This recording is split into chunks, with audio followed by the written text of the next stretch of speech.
What's up, everyone? So, KPA, they were coming off a win against Energy BBC. They had a 1-2 record, 1 win, 2 losses, and they racked up their second win against CNSS. They won this game by 10 points, 69-59. Let's just talk about this. So, KPA, this was actually a very, very marquee game, especially it was a back and forth game, especially for KPA.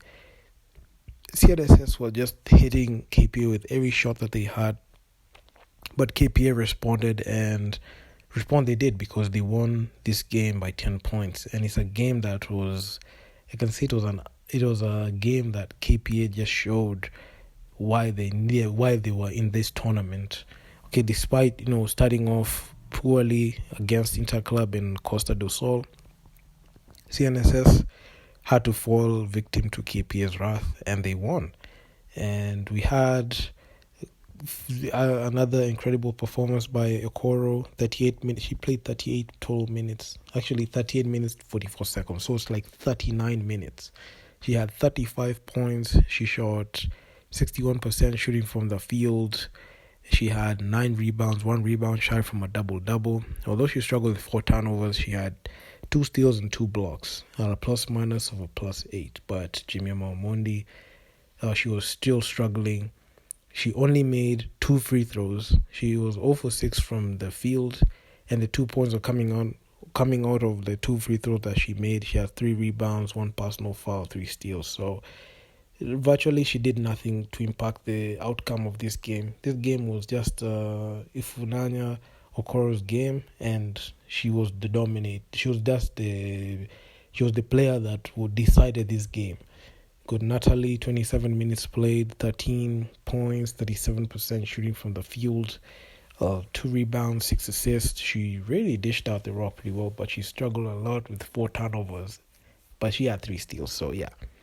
So those are the only 2 players that impacted the game scoring-wise. But if you look at the way like KPA looked, especially in the end, you could see like they really had that determination to win that ball game. And from the free throw line, they shot 60% from the free throw line. Out of 33 free throws, they made 20. So that's a very big improvement for a team that is not fun to draw for in drawing fouls. And in Funanya, Okoro was actually the main person who made majority of those free throws. Out of 14 free throws, she made 8. 57%. So the 35 points, you could see the free throws that she was making led to that huge scoring. That was actually a game high. No other player scored like that. I mean, it was a good game. But looking at the way KPA are over-relying on her, it's something that really surprises me a lot. We had players playing like heavy minutes, like Madina Okot. She played the whole game. She never even sat down. She had 9 points, 28% shooting from the field, 4 of 6 from the free throw line, and she had 22 total rebounds. So she led in rebounds. She was all Dennis Rodman in there, but she also has struggled with turnovers. So despite KPA winning, like I said in the previous video, we struggled in turnovers again. So we had 27 turnovers, and despite winning this game, it was not a good thing. We out-rebounded CNSS by 10 total rebounds. So we had 53 total rebounds in there. You could see KPA were literally they were unstoppable, especially in the final minutes of the basketball game, especially drawing the fouls and getting into the line. The game was heated, but there were players that played more minutes, like Selena Okumo played 11 minutes, virtually did nothing, 0 points. She had 2 rebounds, 1 assist, 1 foul, 4 turnovers, just adding on to the turnover tally, and 1 steal. So nothing. She had 0 points in there.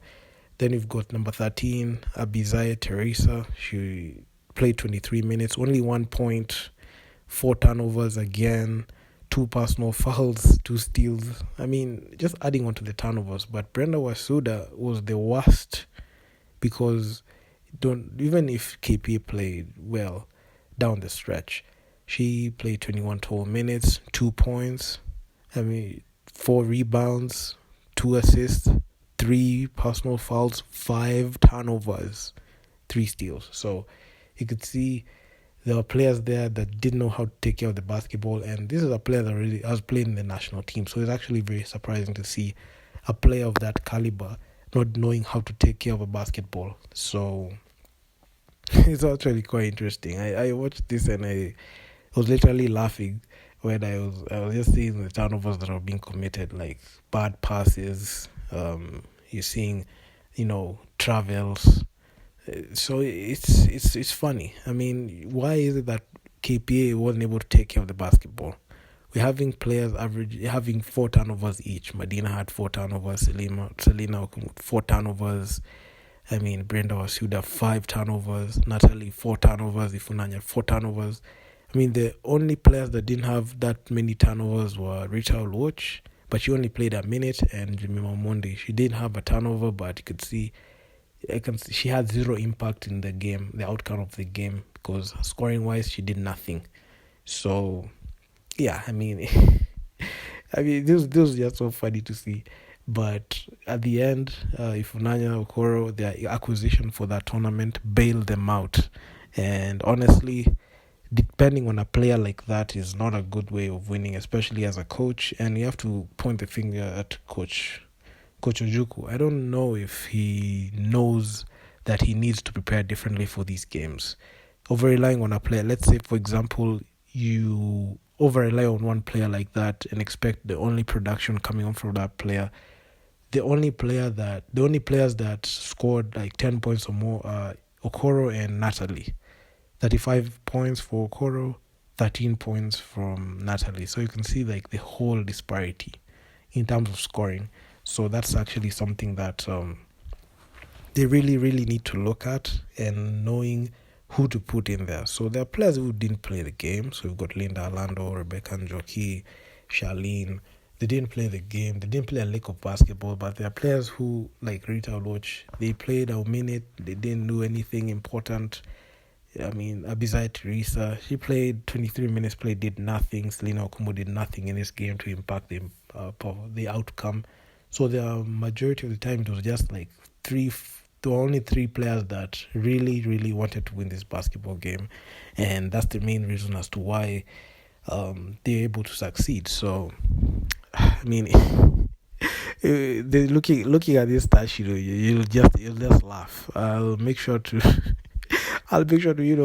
put it at the end of the video, maybe, so that people can be able to check it out at the end of the game. But man, honestly, if you ask me, this is the real reason why KPA really struggles in FIBA tournaments, and also even national teams. Even KPA, like even the men's team, really struggle the same way, because they are very key in winning games here in Kenya. But when they go to play continental basketball, they really, really struggle, and there's nothing to show for it. And this is just one of it. So yeah, that's all I got for you guys, man. Please be sure to leave feedback down in the comments on what you think.